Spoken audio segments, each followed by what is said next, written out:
ಕೆಲವೊಂದು ನಾಯಕರು ಎಲ್ಲರೂ ಹಾಜರಾಗಿದ್ದೀರಿ. ಈಗ ನೀವು ಯಾವ ಕ್ಷೇತ್ರದಲ್ಲಿ ಹೇಗೆ ನೀವು ಸಭೆ ಪ್ರಾರಂಭವಾಗೋದಕ್ಕಿಂತ ಮುಂಚಿತವಾಗಿ ನಿಮ್ಮ ನಾಯಕರುಗಳ ಒಂದು ಪರಿಚಯವನ್ನು ಮಾಡಿಕೊಳ್ಳಬೇಕು. ಬಹಳ ಚೆನ್ನಾಗಿರುತ್ತೆ. ಎಲ್ಲರೂ ವ್ಯವಸಾಯಗಳು ಬಂದಾಗ ಸಭೆಯನ್ನು ಪ್ರಾರಂಭ ಹೇಳುತ್ತಾ ಈಗ ಎಲ್ಲದಾಗಿ ನೀವು ವಿವಿಧ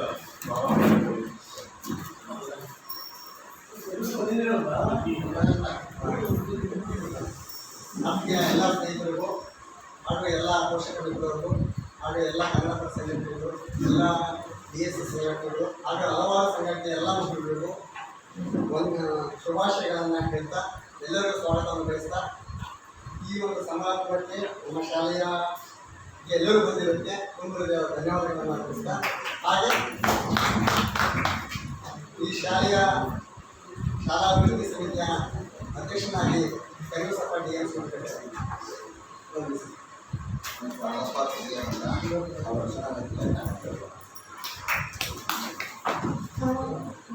ತಮ್ಮಣ್ಣ GH ಅಂತೇಳಿ ದಾವಣಗೆರೆ ಜಿಲ್ಲಾ ಕರ್ನಾಟಕ ದಲಿತ ಸಮಸ್ಯೆ ಸಮಿತಿಯ ಸಂಘಟನಾ ಸಂಚಾಲಕರು. ಸಂಘ ಇಲ್ಲಿ TPMC ಉಪಾಧ್ಯಕ್ಷರಾಗಿ ಕೆಲಸ ಮಾಡಿದ್ವಿ. ನಾವು ಇಲ್ಲಿ ಇದೇ ಶಾಲೆಯಲ್ಲಿ 8 ಮತ್ತು 9ನೇ ಕ್ಲಾಸಿನ ಮತ್ತು ನಾವು ಹೆಚ್ಚಿನ ಬೇರೆ ಕಡೆ ಹೋಗಿದ್ವಿ. ಹಾಗಾಗಿ ಇವತ್ತು ಇಲ್ಲೆಲ್ಲ ಬಂದಂಥ ಎಲ್ಲರಿಗೂ ನಮ್ಮ ಫೋನ್ಗಳಿಗೆ ಇವೆಲ್ಲರೂ ಬಂದಿದೆ ಎಲ್ಲರಿಗೂ ಪೂರ್ವಕವಾದಂಥ ಅಭಿನಂದನೆ.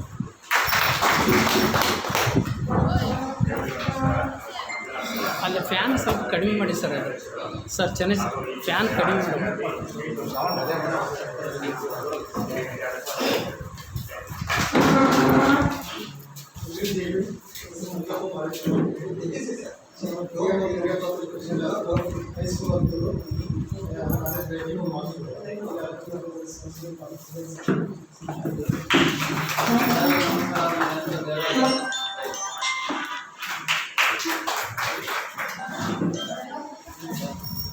ನಮಸ್ಕಾರ. ನಾನು ಒಂದು ಶಾಲೆ ನಾವು ಹೋದ ಟೈಮಲ್ಲಿ HM ಆಗಿ ಅಂತ ಇತ್ತು. ನಾನು ಭ್ರಷ್ಟಾಚಾರ ವಿರೋಧಿ ವೇದಿಕೆ ರಾಜ್ಯ ಉಪಾಧ್ಯಕ್ಷ. ಇಲ್ಲಿ ಹೊನ್ನಾಳಿ ದುರ್ಗಿಗುಡಿಯಲ್ಲಿ ಪಾಲಿಕೊಪ್ಪ ರಸ್ತೆ ಮುಂಗಾದ ಬಡವಣೆ ನಮಗೆ ಅಕ್ಸ್ಫೋರ್ಡ್ ಶಾಲೆ ಕೊಡ್ತಾ ಇದ್ದೀವಿ. 20 ವರ್ಷಗಳಿಂದ ಕನ್ನಡ ಸಂಘಟನೆ ಕೆಲಸ ಮಾಡ್ತಾ ಇದ್ದೀವಿ. ಸುಮಾರು ಸಾಮಾಜಿಕ ಕಾರ್ಯಕ್ರಮ ಮಾಡ್ತಾ ಇದ್ದೀವಿ. ಎಲ್ಲ ಕಡೆ ಎಲ್ಲರೂ ಚೆನ್ನಾಗಿರಬೇಕು ಅಂತ ಬಯಸುವಂಥ ವ್ಯಕ್ತಿಗಳು ನಾವು. ಹಾಗಾಗಿ ಈ ಒಂದು ಸಮೂಹದ ಜೊತೆ ನಾವೆಲ್ಲ ಗುರುತಿಸ್ತೀವಿ.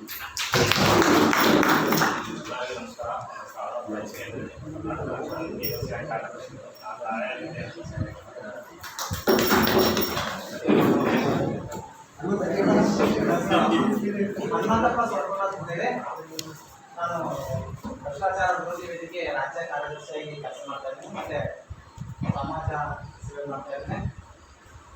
ವಿಶೇಷವಾಗಿ ನಾನು ಈ ತಿಂಗಳು ಪರಿಸರ ದಿನಾಚರಣೆ ಇರೋದ್ರಿಂದ ಎಲ್ಲರಿಗೂ ಕೂಡ ಪರಿಸರ ದಿನಾಚರಣೆ ಶುಭಾಶಯ ಹೇಳ್ತಾ, ಎಲ್ಲರೂ ನಾವೇನು ನಮ್ಮ ನಾಡು ನುಡಿ ಪರಿಸರ ಚೆನ್ನಾಗಿ ಎಲ್ಲರೂ ಗಿಡ ಹಾಕಬೇಕಾಗಿದೆ. ಎಲ್ಲರೂ ಸೇರ್ಕೊಂಡಿದ್ದೀವಿ. ನಮ್ಮ ಮಕ್ಕಳಿಗೆ ಎಲ್ಲರೂ ಹೇಳ್ಬೇಕಂತ ವಿಚಾರ. ಮತ್ತು ಇವತ್ತು ಒಂದು ಉದ್ದೇಶ ಏನಂದರೆ, ನಮ್ಮ ಏನು ಶಾಲೆಗಳು, ಸರ್ಕಾರಿ ಶಾಲೆಗಳು ಎಲ್ಲ ಉಳಿಬೇಕು ಅನ್ನೋ ಒಂದು ಉದ್ದೇಶ ಇರೋದ್ರಿಂದ ನಾವೆಲ್ಲರೂ ಸೇರ್ಕೊಂಡು ಉಳಿಸ್ಲಿಕ್ಕೆ ಎಲ್ಲರೂ ಹೋರಾಟ ಮಾಡೋಣ. ಮತ್ತು ನಾವು ನೋಡ್ತಾ ಇದ್ದೀವಿ, ನಾವು ನಮ್ಮ ಮಕ್ಕಳನ್ನ ಪ್ರೈವೇಟಿಗೆ ಕಳಿಸ್ಲಿಕ್ಕೆ ಆಗೋದಿಲ್ಲ, ಪರಿಸ್ಥಿತಿ ನಮ್ಗಾಗಿದೆ. ಹಂಗಾಗಿ ಅದು ಇಲ್ಲಿ ಚೇಂಜ್ ಆಗಲಿ. ಇವತ್ತು ಇಡೀ ನಮ್ಮ ದೇಶ ರಾಜ್ಯದಲ್ಲಿ ಎಲ್ಲರೂ ಕೂಡ ನಾವು ಬಡದಾಡ್ತಾ ಇರೋದ್ರಿಂದ ಸರ್ಕಾರಿ ಶಾಲೆಗಳು ಎಷ್ಟೋ ಮುಚ್ಚೋಗಿರೋ. ಇವತ್ತು ನಾನು ಕೇಳ್ತಾ ಇದ್ದೆ, ಮಲೆನಾಡಿಂದ ಬಂದಿದ್ದಾರೆ ಈ ಶಿಕ್ಷಕರು ಅಂತ ಕೇಳಿದ್ವಿ. ಟ್ರಾನ್ಸ್ಫರ್ ಉಪನ್ಯಾಸಕರು ನಿಜವಾಗ್ಲೂ ಅವರಿಗೆ ಏನೋ ಒಂದು ರೀತಿ ಕಾಳಜಿ ಇದೆ ಅಂತ ಅನಿಸುತ್ತೆ. ಯಾಕೆಂದರೆ ನಾನು ಮೂಲತಃ ಇದರಲ್ಲಿ ಮಲೆನಾಡಿನಲ್ಲಿ ಬೇಕಾಗಿರೋದ್ರಿಂದ ನನಗೆ ಆ ಒಂದು ಇದು ಇದೆ. ಹಾಗೆ ಒಳ್ಳೆ ಚೆನ್ನಾಗಿ ಪರಿಸರ ಇರಲಿ ಅಂತ ನಾನು ಹೇಳ್ತಾ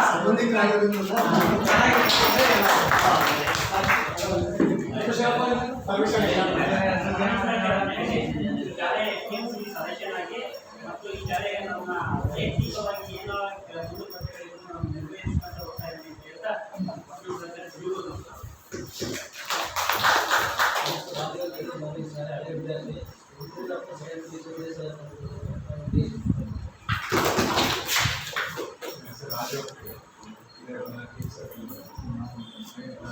ರಾಜ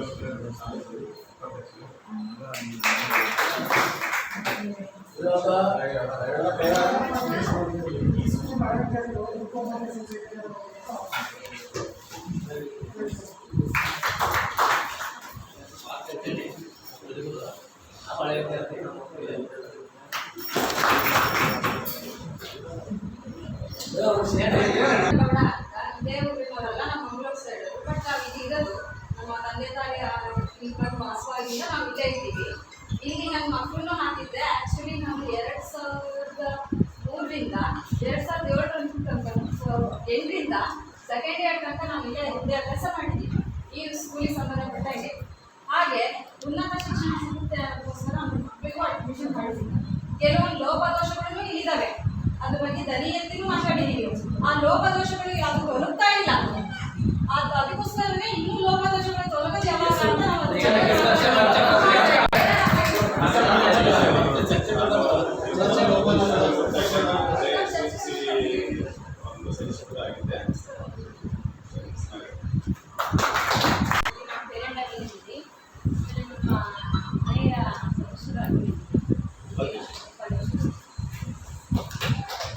ನಮ್ಮ ಮಕ್ಕಳು SLC ಹೆಣ್ಮಕ್ಳು ಓದ್ತಿದ್ವಿ. ಈಗ ಮಗ SLC ಇದ್ದಾನೆ. ಈ ಶಾಲೆಗೆ ಸೇವೆ ಮಾಡೋಕ್ಕಾಗಿ ಬಂದಿದ್ದೀವಿ. ನಾವು ಇಲ್ಲೇ ಸೆಕೆಂಡ್ ಟ್ಯೂಷನ್ ಕೂಡ ಓದಿದ್ವಿ. ಈ ಶಾಲೆಗೆ ಒಂದು ಸೇವೆ ಮಾಡೋಕ್ಕಾಗಿ ಬಂದಿದ್ವಿ. ಹೊರಗಡೆ ಗ್ರಾಮ. ನಾನು HMC ಸದಸ್ಯನಾಗಿದ್ದೇನೆ. ಇಲ್ಲಿ ಶಾಲೆಯ ಒಂದು ಅಭಿವೃದ್ಧಿ ಮಾಡಬೇಕು ನಾನು ಮಾಡಬೇಕು. ನಾನು ಪೋಷಕರಾಗಿ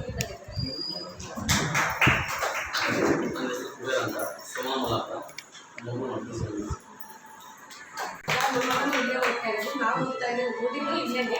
ನಮ್ಮ ಮಗನ ಈಗ 9th ಸ್ಟ್ಯಾಂಡರ್ಡ್ ಓದ್ತಾ ಇದ್ದಾನೆ. ನಾವು ಪೇರೆಂಟ್ಸ್ ಆಗಿ ಬಂದಿದ್ದೇವೆ. ಹೆಸರು ವಿಜಯ್ ಅಂತ ಹೇಳಿ. ನಮ್ಮ ಮಗ 9ನೇ ಕ್ಲಾಸ್ ಓದ್ತಾ ಇದ್ದಾನೆ.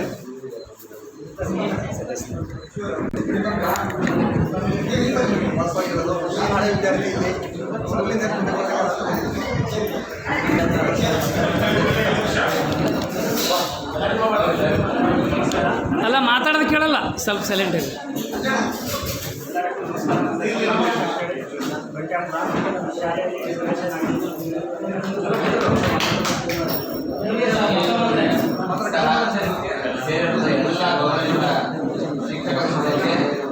ಮತ್ತು ನಾನು ವಿದ್ಯಾಭ್ಯಾಸ ಮಾಡಿದ್ದು SSLC, PUC ಮತ್ತು DOC ಡಿಪ್ಲೊಮಾ ಇದೇ ಸ್ಕೂಲಲ್ಲಿ ವಿದ್ಯಾಭ್ಯಾಸ ಮಾಡಿದೆ. ಕರ್ನಾಟಕ ರಕ್ಷಣಾ ಸೇರಿದ್ದೀನಿ ಮತ್ತು ಇಲ್ಲೇ ಕೂಡ ನಮ್ಮ ಮನೆಯೂ ಕೂಡ ಇದೆ. ಇಲ್ಲಿ ಕಲಿತ ಎಲ್ಲ ಮುಖಂಡರು ಮೊದಲನೇ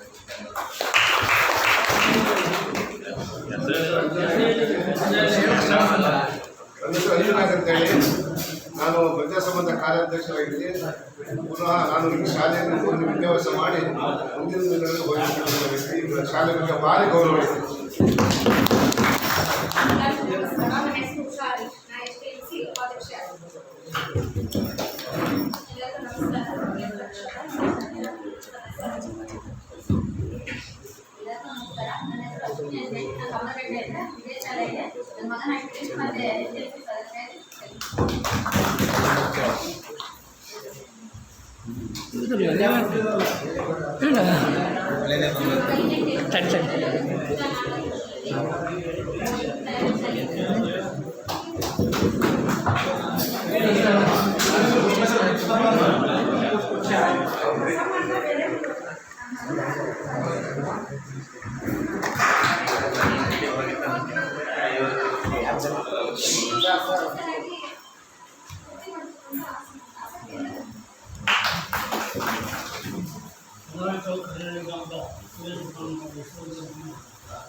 ಹೇಳ ಇಲ್ಲ, ಹಂಗೆ ಫೋಟೋ ತಗೊಂತ ತಡೆ ನಿಂದ.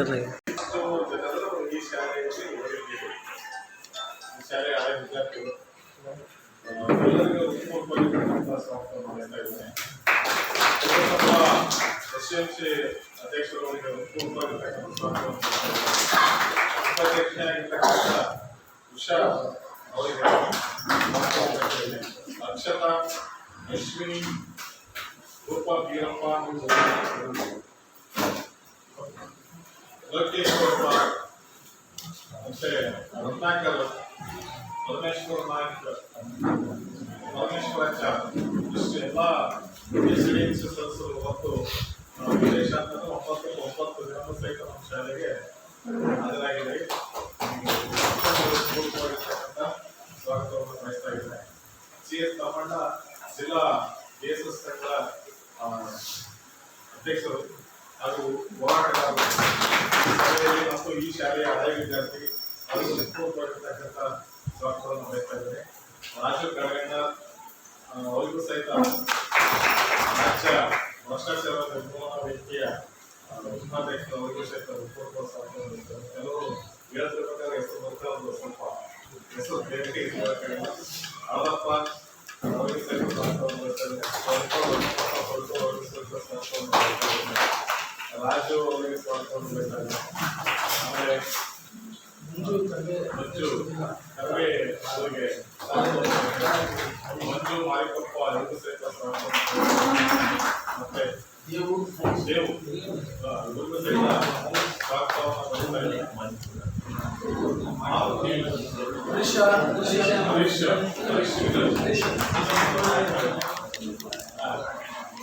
ರಾಕೇಶ್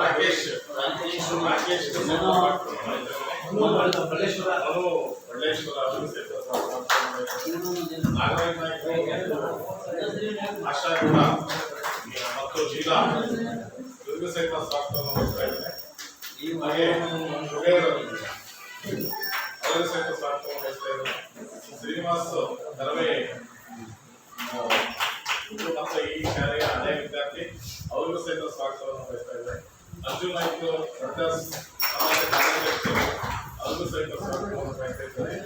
ಹಾಗೂ ಬಸಮ್ಮ ಬೇಗಿಮಲ್ಲೂರು ಆಮೇಲೆ ಹರಹಳ್ಳಿಯಿಂದ ಬಂದಿರ್ತಕ್ಕಂಥ ನಮ್ಮ ಶ್ರೀಮಂತರ ಫಾದರ್ ಅಪ್ಪಾಜಿ ಆಮೇಲೆ ಇದರಿಂದ ಬಂದಿರತಕ್ಕಂಥ 10ನೇ ತರಗತಿ ವಿದ್ಯಾರ್ಥಿಯ ಪೋಷಕರು ಅವರಿಗೂ ಸಹಿತ ನಮ್ಮ ಶಾಲೆಯ ಸುಮಾರು 37 ವರ್ಷಗಳ ಕಾಲ ಪೋಷಕರಾಗಿ ಷಣ್ಮುಕ್ತನ ಪೋಷಕರು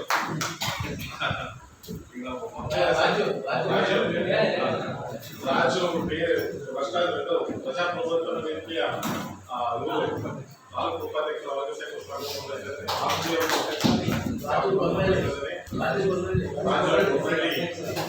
ವಿದ್ಯಾರ್ಥಿ ರಮೇಶ್ ಅವರಿಗೂ ಸಹಿತ ಸ್ವಾಗತವನ್ನು ಬಯಸ್ತಾ ಇದ್ದಾರೆ. ಯಲ್ಲಪ್ಪಣ್ಣ ಅವರು ಇಲ್ಲಿ ವಿಶೇಷವಾಗಿ ಇದೇ ಶಾಲೆಯಲ್ಲಿ ಮತ್ತು 2 ವರ್ಷಗಳ ಕಾಲ ಸೇವೆಯನ್ನು ಸಲ್ಲಿಸಿ ಮತ್ತೆ SDMCಯ ನಾಮನಿರ್ದೇಶನ ಸದಸ್ಯರಾಗಿ ಕೆಲಸವನ್ನು ನಿರ್ವಹಿಸ್ತಾ ನಮ್ಮ ಶಾಲೆಯಲ್ಲಿ ಇನ್ನೂ ಬೇರೆ ಕೆಲಸ ಕಾರ್ಯಗಳಿಗೂ ಸಹಿತ ಒಂದು ಉಚಿತವಾಗಿ ಅವರು ಶಾಲೆಯಲ್ಲಿ ಕೆಲಸ ಕಾರ್ಯಗಳನ್ನು ನಿರ್ವಹಿಸಿಕೊಂಡು ಹೋಗ್ತಾರೆ. ಅವರಿಗೂ ಸಹಿತ ಸ್ವಾಗತವನ್ನು ಅತ್ಯಂತ ಮಹತ್ವಾಕಾಂಕ್ಷೆಯನ್ನು ಇಟ್ಟುಕೊಂಡು ಈ ಶಾಲೆಗೆ ಒಂದು ಜೂನಿಯರ್ ಕಾಲೇಜ್ ಅಂತ ಹೇಳಿದ್ರೆ ಅದನ್ನ ತೆಗೆದುಕೊಳ್ಳಲಿಕ್ಕೆ ಮುಖ್ಯೋಪಾಧ್ಯಾಯರಾಗಿ ತೆಗೆದುಕೊಳ್ಳಲಿಕ್ಕೆ ತುಂಬಾ ಇರುತ್ತಾರೆ. ಯಾರೇ ಆಗಿದ್ರು ಸಹಿತ ಈಗಿನ ಕಾಲಘಟ್ಟದಲ್ಲಿ ಆನ್ಲೈನ್ ಇರ್ತಕ್ಕಂಥದ್ದು, ಕ್ಯಾಂಪ್ಸ್ ಇರ್ತಕ್ಕಂಥದ್ದು ಮತ್ತೆ ಎಲ್ಲವೂ ಸಹಿತ ಆನ್ಲೈನ್ ಅಲ್ಲೇ ನಾವು ಎಂಟ್ರಿ ಮಾಡಬೇಕಾಗಿರೋದ್ರಿಂದ ಪ್ರತಿಯೊಂದು ಮಕ್ಕಳ ದಾಖಲಾತಿ ಹಾಜರಾತಿ ಅವರ ಶೈಕ್ಷಣಿಕ ಪ್ರಗತಿ ಇನ್ನಿತರೆ ಅಕ್ಷರದಾಸೋಹ ಎಲ್ಲವೂ ಸಹಿತ ಅದನ್ನು ಮಾಡ್ತಕ್ಕಂಥದ್ದು ವ್ಯವಸ್ಥೆ ಆಗ್ತಕ್ಕಂಥದ್ದು ಒಂದು ಸಣ್ಣ ಶಾಲೆಗೆ ಹೆಡ್ಮಾಸ್ಟರ್ ಸಾಕಪ್ಪ ಅಂತೇಳಿ ಎಲ್ಲರೂ ಬಯಸ್ತಾರೆ. ಆಮೇಲೆ ಆ ರೀತಿ ಒಂದು ಕೆಲವರು ಹೆಡ್ಮಾಸ್ಟರ್ ಪೋಸ್ಟ್ ದೂರ ಆಗಿದ್ರೆ ಯಾವ ತರಪ್ಪ ಅಂತ ಹೇಳಿ ಆರ್ಥಿಕವಾಗಿ ಬೆನಿಫಿಟ್ ಇದ್ರು ಸಹಿತ ಅದನ್ನ ಬಯಸಲ್ಲ. ಆದ್ರೂ ಸಹಿತ ನಾನು ನಿಭಾಯಿಸಬಲ್ಲೆ. ಈ ಶಾಲೆಯಿಂದ ನಾವು ಇಲ್ಲಿ ಸುಮಾರು 500ಕ್ಕಿಂತ ಹೆಚ್ಚು ವಿದ್ಯಾರ್ಥಿಗಳು ಶಾಲೆಯಲ್ಲಿ ಓದ್ತಾ ಇದ್ದಾರೆ. ಅವ್ರಿಗೆಲ್ಲ ಗೊತ್ತಿದೆ ಇಂಥ ಶಾಲೆ ಜೂನಿಯರ್ ಕಾಲೇಜ್ ಅಂತಂದ್ರೆ ಬಹಳ ಇರ್ತಕ್ಕಂಥದ್ದು ಇಂಥ ಇದರಲ್ಲಿ ನಾನು ನಿಭಾಯಿಸಬಲ್ಲೆ ಅಂತಕ್ಕಂಥದ್ದು ದೃಢ ನಿರ್ಧಾರದಿಂದ ನಮ್ಮ ಶಾಲೆಗೆ ಅವರು ತೆಗೆದುಕೊಂಡು ಕಳೆದ ಏಪ್ರಿಲ್ 16ನೇ ತಾರೀಕು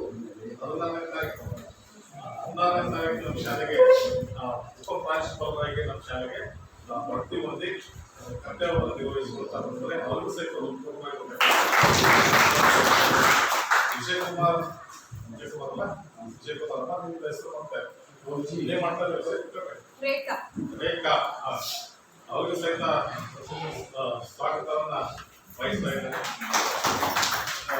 ಇದರ ಒಂದು ಪೂರ್ವ ಇದನ್ನ ನಾವು ಮಾತಾಡ್ಬೇಕಂತಿದ್ವಿ. ಆದರೆ ಸಾಹೇಬರುಗಳು ಮತ್ತೆ ಇನ್ನು ಮತ್ತೆ ABC ನ್ಯೂಸ್ ಅರವಿಂದ್ ಅವರು ನಮ್ಮ ಶಾಲೆಗೆ ಪೋಷಕರು ಪೂರ್ಣಿ ಅಂತಕ್ಕಂಥ ಒಂದು ವಿದ್ಯಾರ್ಥಿನಿಯನ್ನ ಒಂದು ಇದು ಮಾಡ್ಬೇಕು. ಆ ವಿದ್ಯಾರ್ಥಿನಿ ಈಗಾಗಲೇ ಜಾಬ್ ಮಾಡ್ತಾ ಇದ್ದಾರೆ. ಈಗ ಅಕ್ಷರಿ ಅಂತಕ್ಕಂಥ ಒಂದು ವಿದ್ಯಾರ್ಥಿನಿ ಅವ್ರ ಮಗಳನ್ನ 2ನೇ ಮಗಳನ್ನ 9ನೇ ಕ್ಲಾಸಿಗೆ 9ನೇ ತರಗತಿಗೆ ಅಡ್ಮಿಷನ್ ಮಾಡಿಸಿ ಅವರು ಅಲ್ಲಿಂದಲೂ ಕಳೆದ 1ನೇ ತಾರೀಕಿನಲ್ಲೂ ಸಹಿತ ನಮ್ಮ ಜೊತೆಗಿದ್ದಾರೆ. ಅವ್ರಿಗೂ ಸಹಿತ ಉತ್ತಮವಾಗಿ ಹಾಗೆ ನಮ್ಮ ಇಂಗ್ಲಿಷ್ ಶಿಕ್ಷಕರಾಗಿರ್ತಕ್ಕಂಥ ಮಾತೇಶ್ವರ ಮಾಡಿದ್ದಾರೆ. ಅವರಿಗೂ ಶಾಲೆ ಹಿರಿಯ ಶಿಕ್ಷಕರು ಪ್ರೇಮ್ ಕುಮಾರ್ ಅಂತೇಳಿ ಅವರು ಮ್ಯಾಥಮೆಟಿಕ್ಸ್ ಟೀಚರ್. ಅವ್ರಿಗೂ ಸಹಿತ ಕಳೆದ ವರ್ಷ 123 ವಿದ್ಯಾರ್ಥಿಗಳು SSLCಯಲ್ಲಿ ಇತ್ತು. ಆ SSLCಯಲ್ಲಿ ಇದ್ದಾಗ ಒಂದು ಒತ್ತಡದಿಂದಲೋ ಯಾವುದೋ ಒಂದು ಇದರಿಂದಲೋ ಒಂದು 7 ವಿದ್ಯಾರ್ಥಿಗಳು ಬೇರೆ ಕಡೆಯಿಂದ ನಮ್ಮ ಶಾಲೆಗೆ ಅಡ್ಮಿಷನ್ ಆದರು. 10th ಅಂದ್ರೆ ಬೇರೆ ಕಡೆಯಿಂದ ಬಂದಿರ್ತಕ್ಕಂಥ ವಿದ್ಯಾರ್ಥಿಗಳು 7 ವಿದ್ಯಾರ್ಥಿಗಳು ಅಡ್ಮಿಷನ್ ಆದರು. ಅಲ್ಲಿ ಆ 7 ವಿದ್ಯಾರ್ಥಿಗಳು ಮಾತ್ರ ರಿಸಲ್ಟಲ್ಲಿ ಸ್ವಲ್ಪ ಇದಾದರು. ಮತ್ತೆ 2ನೇ ಇದರಲ್ಲಿ ಎಲ್ಲರೂ ಸಹಿತ ಪಾಸ್ ಆದರು. ಅಂದ್ರೆ 100ಕ್ಕೆ 100 ಫಲಿತಾಂಶವನ್ನು ನಮ್ಮ ಶಾಲೆಯಲ್ಲಿ ಗುಣಾತ್ಮಕ ಶಿಕ್ಷಣ ಅಂತಂದ್ರೆ ಗುಣಾತ್ಮಕ ಶಿಕ್ಷಣ ಅಂತಂದ್ರೆ ಹೆಂಗಿರುತ್ತೆ ಅಂತಂದ್ರೆ ಒಂದು ವಿದ್ಯಾರ್ಥಿ ಸುಮ್ಮನೆ 35% ಇಂದ 40% ನಲ್ಲಿ ಪಾಸ್ ಆಗಿ ಎಲ್ಲರೂ ಸಹಿತ 40% 50% ಪಾಸ್ ಆದ್ರೆ ಅಲ್ಲ ನೆಚ್ಚಿನ ಕ್ಷೇತ್ರ ಶಿಕ್ಷಣಾಧಿಕಾರಿಗಳಿರ್ತಕ್ಕಂಥ ವ್ಯಕ್ತಿಗಳಿಗೆ ಈ ಸಮಾರಂಭದಲ್ಲಿ ಆಗಲೇ ಹಾಜರಾಗಿ ಮತ್ತೆ ಇಷ್ಟೇ ಕಾರ್ಯನಿರತ ಹೋಗಿದ್ರು. ಮತ್ತೆ ಅವರಿಗೆ ಪೂರ್ವವಾಗಿ ನಾವು ಕೆಲವರು 123ಕ್ಕೆ 123 ವಿದ್ಯಾರ್ಥಿಗಳು ಪಾಸ್ ಆಗ್ತಾರೆ ಅಂತ ಹೇಳಿದ್ರೆ 40% ಮಾರ್ಕ್ಸ್ ತೆಗೆದ್ರೆ 25% 45% ಮಾರ್ಕ್ಸ್ ತೆಗೆದ್ರೆ 50% ಮಾರ್ಕ್ಸ್ ತೆಗೆದ್ರೆ ಎಲ್ಲರೂ ಸಹಿತ ಪಾಸ್ ಆದ್ರು ಅಂತಂದ್ರೆ ಅದು ಗುಣಾತ್ಮಕ ಶಿಕ್ಷಣ ಅಲ್ಲ. ಎಲ್ಲಿ ಗುಣಾತ್ಮಕ ಶಿಕ್ಷಣ ಅಂತಂದ್ರೆ 90%ಗಿಂತ ಹೆಚ್ಚು ಮಾರ್ಕ್ಸ್ ತೆಗೆದಿರ್ತಕ್ಕಂಥ ವಿದ್ಯಾರ್ಥಿಗಳು ಎಷ್ಟು ಜನ ಇದಾರೆ, ಹೇಗಿದ್ದಾರೆ? 90%ಗಿಂತ 80ರಿಂದ 90 ತನಕ ಎಷ್ಟು ಜನ ಇದಾರೆ? 70ರಿಂದ 80 ತನಕ ಎಷ್ಟು ವಿದ್ಯಾರ್ಥಿಗಳು ಇದಾರೆ? 60ರಿಂದ 70 ತನಕ ಎಷ್ಟು ವಿದ್ಯಾರ್ಥಿಗಳು ಇದಾರೆ? ಇದನ್ನು ಟಾರ್ಗೆಟ್ ಮಾಡಿಬಿಟ್ಟು ಗುಣಾತ್ಮಕ ಶಿಕ್ಷಣ ಅಂತ ಮಾಡ್ತಾರೆ. ನಮ್ಮಲ್ಲಿ ಕನ್ನಡ ಕಡೆಯಲ್ಲಿರ್ತಕ್ಕಂಥ ಒಂದು ವಿದ್ಯಾರ್ಥಿ 600 ಕಳೆದ ವರ್ಷ 603 ಮಾರ್ಕ್ಸ್ ಶಿಲ್ಪ ಅಂತಕ್ಕಂಥ ವಿದ್ಯಾರ್ಥಿನಿ 603 ಮಾರ್ಕ್ಸ್ ಹೈಯೆಸ್ಟ್ 603 ಮಾರ್ಕ್ಸ್ ತಗೊಂಡಿರ್ತಕ್ಕಂಥದ್ದು ಕಳೆದ ವರ್ಷ. ಈ ವರ್ಷ 602 ಅಂತಕ್ಕಂಥ ವಿದ್ಯಾರ್ಥಿ ಹೇಮಂತ್ ಅಂತ ಕನ್ನಡ ಮೀಡಿಯಂ ಅಲ್ಲಿ ಹೇಮಂತ್ 606 ಇದನ್ನ ರೀಚ್ ಮಾಡಿ 606 ಮಾರ್ಕ್ಸ್ ಅನ್ನು ತೆಗೆದುಕೊಟ್ಟು ಅವರು ಟಾಪ್ ಅಲ್ಲಿ ಹೋಗಿದ್ದಾರೆ. 90ಕ್ಕಿಂತ ಹೆಚ್ಚು ಇದು ಬಂದಿರತಕ್ಕಂಥ ವಿದ್ಯಾರ್ಥಿಗಳು ಸುಮಾರು 15 ವಿದ್ಯಾರ್ಥಿಗಳು 90%ಗಿಂತ ಹೆಚ್ಚು ವಿದ್ಯಾರ್ಥಿಗಳು 15%ಗಿಂತ ಹೆಚ್ಚು ವಿದ್ಯಾರ್ಥಿಗಳು 97% ಟಾಪ್ ಅಲ್ಲಿ ಇರ್ತಕ್ಕಂಥದ್ದು 97%. 90ಕ್ಕಿಂತ ಹೆಚ್ಚಿರ್ತಕ್ಕಂಥದ್ದು 15 ವಿದ್ಯಾರ್ಥಿಗಳು 80ರಿಂದ 90% ಇರ್ತಕ್ಕಂಥ ವಿದ್ಯಾರ್ಥಿಗಳು ಬಹಳಷ್ಟು ಇದ್ದಾರೆ. ಹಾಗೆ 70ರಿಂದ ಕಡಿಮೆ ಇದರಲ್ಲಿ ಬಂದಿರತಕ್ಕಂಥ ಬಹಳ ಕಡಿಮೆ ಅಂದ್ರೆ ಜಸ್ಟ್ ಪಾಸ್ ಆಗಿರ್ತಕ್ಕಂಥ ವಿದ್ಯಾರ್ಥಿಗಳು ತುಂಬಾ ಕಡಿಮೆ ಅಂದಾಗ ನಮ್ಮ ಶಾಲೆಯಲ್ಲಿ ಗುಣಾತ್ಮಕವಾದ ಶಿಕ್ಷಣವನ್ನ ನೀಡ್ತಾ ಇದ್ವಿ. ಇದಕ್ಕೆ ಕಾರಣ ಏನಂತೆ ಅಂತ ಹೇಳಿದ್ರೆ ನಾವೆಲ್ಲರೂ ಸಹಿತ ಪ್ಲಾನ್ ಮಾಡ್ಕೊಂಡ್ವಿ. ಕಳೆದ ಜುಲೈ ತಿಂಗಳಿಂದಲೇ ಎಲ್ಲರೂ ಸಹಿತ 9 ಗಂಟೆಯಿಂದ ಸ್ಪೆಷಲ್ ಕ್ಲಾಸ್ 9 ಗಂಟೆಯಿಂದ ಸಾಯಂಕಾಲ 5 ಗಂಟೆ 45 ನಿಮಿಷ ತನಕ ಸಹಿತ SSLC ವಿದ್ಯಾರ್ಥಿಗಳಿಗೆ ಸ್ಪೆಷಲ್ ಕ್ಲಾಸ್ ಅನ್ನು ಮಾಡಿದ್ವಿ. 9ರಿಂದ 10 ಗಂಟೆ ತನಕ 5 ಗಂಟೆ 4:40 ಕ್ಲಾಸ್ ಬಿಡ್ತಪ್ಪ ಅಂದ್ರೆ 5 ನಿಮಿಷ ರೆಸ್ಟ್ ಕೊಟ್ಬಿಟ್ಟು 4:40ರಿಂದ 5:45 ತನಕ ಸಹಿತ ಕ್ಲಾಸ್ ಅನ್ನು ಮಾಡ್ತಾ ಇದ್ವಿ. ಒಂದು ಸಂಜೆ ಗ್ರೂಪ್ ಸ್ಟಡಿ, ಬೆಳಿಗ್ಗೆ ಒಂದು ಸಬ್ಜೆಕ್ಟ್, ಸಂಜೆ ಒಂದು ಸಬ್ಜೆಕ್ಟ್. ಇನ್ನು ಯಥಾ ಪ್ರಕಾರ 10 ಗಂಟೆಯಿಂದ 4:40 ತನಕ ಟೈಮ್ ಟೇಬಲ್ ಇತ್ತು. ಆ ತರ ಎಲ್ಲಾ ಉದ್ಯೋಗಗಳನ್ನ ನಾವು ಮಾಡ್ತಾ ಇದ್ವಿ. ಇದು ಒಂದು. ನೆಕ್ಸ್ಟ್ ಆ 123 ವಿದ್ಯಾರ್ಥಿಗಳನ್ನ ಎಲ್ಲಾ ಟೀಚರ್ಸ್ಗೂ ಸಹಿತ ದತ್ತಗಳಾಗಿ ಕೊಟ್ವಿ, ಗುಂಪುಗಳಾಗಿ ಕೊಟ್ವಿ. ಈ ವಿದ್ಯಾರ್ಥಿಗಳು ಸುಮಾರು 10 ವಿದ್ಯಾರ್ಥಿಗಳು ನಿಮ್ಮ ದತ್ತು ಮಕ್ಕಳು. ನೀವು ಅವರ ಎಲ್ಲಾ ಇವುಗಳನ್ನ ಬಯೋಡಾಟಾವನ್ನ ತೆಗೆದುಕೊಂಡಿರ್ಬೇಕು. ಅವರು ಎಲ್ಲರೂ ಸಹಿತ ಬಯೋಡಾಟಾ, ಅವ್ರ ತಂದೆ ಏನ್ ಮಾಡ್ತಾರೆ, ತಾಯಿ ಏನ್ ಮಾಡ್ತಾರೆ, ಅವ್ರು ಎಲ್ಲಿದ್ದಾರೆ, ಯಾವ ಸಮಯದಲ್ಲಿ ಅವ್ರು ಓದೋದಿಲ್ಲ, ಅವ್ರ ಮನೆ ಪರಿಸ್ಥಿತಿ ಆಗಿದೆ, ಎಲ್ಲ ಶೈನ್ ಪ್ರೊಫೈಲ್ ಅನ್ನ ಆ ಶಿಕ್ಷಕರು ಸುಮಾರು ನಾವು ಇರ್ತಕ್ಕಂಥ 20 ಜನ ಶಿಕ್ಷಕರು ಎಲ್ಲ ವಿದ್ಯಾರ್ಥಿಗಳ ಇವುಗಳನ್ನು ನಾವು ದತ್ತು ಗುಂಪುಗಳಾಗಿ ತೆಗೆದುಕೊಂಡ್ವಿ. ಏನಾದ್ರು ಪ್ರೋಗ್ರಾಮ್ ಮಾಡ್ಬೇಕಪ್ಪ ಅಂತಂದ್ರೆ ದತ್ತು ಗುಂಪುಗಳ ಶಿಕ್ಷಕರು ಅಟ್ ಎ ಟೈಮ್ ಅಲ್ಲಿ ಅವ್ರ ಮೊಬೈಲ್ ಅಲ್ಲಿ ಇರ್ಬಿಟ್ಟು ಅಟ್ ಎ ಟೈಮ್ ಅವ್ರಿಗೆ ಮೆಸೇಜ್ ಪಾಸ್ ಮಾಡ್ತಾ ಇದ್ರು. ಆ ವಿದ್ಯಾರ್ಥಿಗಳು ಎಲ್ಲರೂ ಸಹಿತ ನೋಡ್ತಾ ಇದ್ರು. ಸುಮಾರು ತಿಂಗಳಿಗೆ ಒಂದು ಸಾರಿ ಪೋಷಕರ ಸಭೆಯನ್ನ ಮಾಡ್ತಾ ಇದ್ವಿ. ಆ ಪೋಷಕರ ಸಭೆಯಲ್ಲಿ ಬಹಳಷ್ಟು ಪೋಷಕರು ಸಹಿತ 123 ಪೋಷಕರಲ್ಲಿ ಬಹಳಷ್ಟು ಪೋಷಕರು ಸಹಿತ ಭಾಗವಹಿಸ್ತಾ ಇರಲಿಲ್ಲ. ಎಲ್ಲ ಒಂದ್ ಕಡೆಗೆ ಯಾವುದೋ ಒಂದು ರೀತಿ ನಮಗೆ ಇದಾದ್ರು ಪೋಷಕರು ಭಾಗವಹಿಸ್ತಾರಲ್ಲ ಅಂತ ಹೇಳ್ಬಿಟ್ಟು ಮತ್ತೆ ಇನ್ನೊಂದು ಇದು ಮಾಡ್ಕೊಂಡ್ವಿ. ನಾವು 2 ಸಾರಿ ಆ ವಿದ್ಯಾರ್ಥಿಗಳು ಮನೆಗೆ ಭೇಟಿಯನ್ನು ತಂಡವಾಗಿ ಭೇಟಿಯನ್ನು ಕೊಟ್ಟು ಮನೆಗಳಿಗೆ ಆ ಮಗು ಯಾವ ರೂಮ್ ನಲ್ಲಿ ಕೂತ್ಕೊಂಡು ಓದ್ತಾ ಇದೆ, ಆ ಟಿವಿ ರೂಮ್ ಅಲ್ಲಿ ಓದ್ತಾ ಇದೆಯೋ, ಅವ್ರಿಗೆ ಸ್ಪೆಷಲ್ ಆಗಿ ಏನೋ ಒಂದು ರೂಮ್ ಇದೆಯೋ ಅಥವಾ ಅಕಾಮಿಡೇಷನ್ ಇದೆಯೋ, ಅಲ್ಲಿ ಓದ್ತಕ್ಕಂಥ ವಾತಾವರಣ ಸರಿ ಇತ್ತು, ಅಲ್ಲಿರ್ತಕ್ಕಂಥ ಮನೆ ಪರಿಸ್ಥಿತಿ ಹೇಗಿದೆ, ಇವನ್ನೆಲ್ಲವನ್ನು ವಾಚ್ ಮಾಡ್ತಕ್ಕಂಥ ಇವುಗಳನ್ನು ನಾವು ಮಾಡ್ತಾ ಇದ್ವಿ. ಎಲ್ಲ ಟೀಚರ್ಸ್ ಹೋಗ್ಬಿಟ್ಟು ಅವ್ರಿಗೆ ಗೈಡ್ ತಗೊಂಡು ಅವ್ರಿಗೆಲ್ಲ ಇಟ್ಕೊಂಡು ಅದನ್ನ ಮಾಡ್ತಾ ಇದ್ವಿ. ಸುಮಾರು ಈ 2 ಸಾರಿ ನಾವು ಆ ಪೋಷಕರ ಮನೆಗೆ ವಿಸಿಟ್ ಅನ್ನು ಕೊಟ್ಟಿದ್ದೀವಿ, ಮಕ್ಕಳ ಮನೆಗೆ ವಿಸಿಟ್ ಅನ್ನು ಕೊಟ್ಟಿದ್ದೀವಿ. ಇದು ಆಮೇಲೆ ಕೆಲವು ವಿದ್ಯಾರ್ಥಿನಿಯರು 2 ವಿದ್ಯಾರ್ಥಿನಿಯರು 3 ತಿಂಗಳಗಟ್ಟಲೆ ಶಾಲೆಯನ್ನು ಬಿಟ್ಟರು. 3 ತಿಂಗಳಗಟ್ಟಲೆ ಶಾಲೆಯನ್ನು ಬಿಟ್ಟಾಗ ನಾವು ಅವ್ರಿಗೆ ಆ ಟಿಕೆಟ್ ಕೊಡದಂತೆ ಮಾಡಬಹುದಾಗಿತ್ತು. ಆದ್ರೆ ವಿದ್ಯಾರ್ಥಿನಿಯರು ಎಲ್ಲಾದ್ರೂ ಅಬ್ಸೆಂಟ್ ಆಗಿದ್ದಾಗ ಆ ಪೋಷಕರು ಬೇರೆ ಕಡೆಗೆ ಹೋಗಿರ್ತಾರೆ, ಆ ವಿದ್ಯಾರ್ಥಿನಿ ಮನೆಯಲ್ಲಿ ಇರುತ್ತೆ, ಮತ್ತೇನಾದ್ರು ಚೆನ್ನಾಗಿರಲ್ಲ ಅಂತ ಹೇಳಿ ಆ ವಿದ್ಯಾರ್ಥಿಗಳಿಗೆ ವಿದ್ಯಾರ್ಥಿನಿಯರಿಗೆ ನಾವು ಎಕ್ಸಾಮ್ ಅನ್ನು ಕೊಟ್ವಿ. ಅದೇ ವಿದ್ಯಾರ್ಥಿನಿಯರು ಸ್ವಲ್ಪ ಫೇಲ್ ಆಗಿರ್ತಕ್ಕಂಥದ್ದು, ಅಂದ್ರೆ ಲಾಂಗ್ ಅಬ್ಸೆಂಟ್ ಇರ್ತಕ್ಕಂಥದ್ದು ಅಂತ ಫೇಲ್ ಆಗಿರ್ತಕ್ಕಂಥದ್ದು. ಆಮೇಲೆ ಮತ್ತೆ ನೆಕ್ಸ್ಟ್ ಹಾಸ್ಟೆಲ್ಗಳಲ್ಲಿ ಕಳೆದ ಇದರಲ್ಲಿ ಸಾಹೇಬ್ ಬೈತಾರೆ ತಗೊಂಡು ಹೋಗುತ್ತೇನೆ 5ವರೆಗೆ ಅಂತಂದೇಳಿ 5ವರೆಗೆ ಹಾಸ್ಟೆಲ್ ವಿಸಿಟ್ ಅಂತ ಬೆಳಗಿನ ಜಾವ 5ವರೆಗೆ ಬ್ಯಾಕ್ರಿ ಹಾಕಿ ಕೊಟ್ಟು ಹೋಗ್ಬಿಡ್ತಕ್ಕಂಥ ಉದಾಹರಣೆಗಳವರೆ ಹಾಸ್ಟೆಲ್ಗಳಲ್ಲಿ ವಿಸಿಟ್ ಕೊಟ್ಬಿಟ್ಟು 12 ಸುಮಾರು 60ಕ್ಕಿಂತ ಹೆಚ್ಚು ವಿದ್ಯಾರ್ಥಿಗಳು ಈ ಶಾಲೆಯಲ್ಲಿ ಇರ್ತಕ್ಕಂಥ 120ಕ್ಕಿಂತ ಜಾಸ್ತಿ ಅವರಲ್ಲಿ 60ಕ್ಕಿಂತ ಹೆಚ್ಚು ವಿದ್ಯಾರ್ಥಿಗಳು ಈ ಶಾಲೆಯಲ್ಲಿ ಓದ್ತಕ್ಕಂಥ ವಿದ್ಯಾರ್ಥಿಗಳು.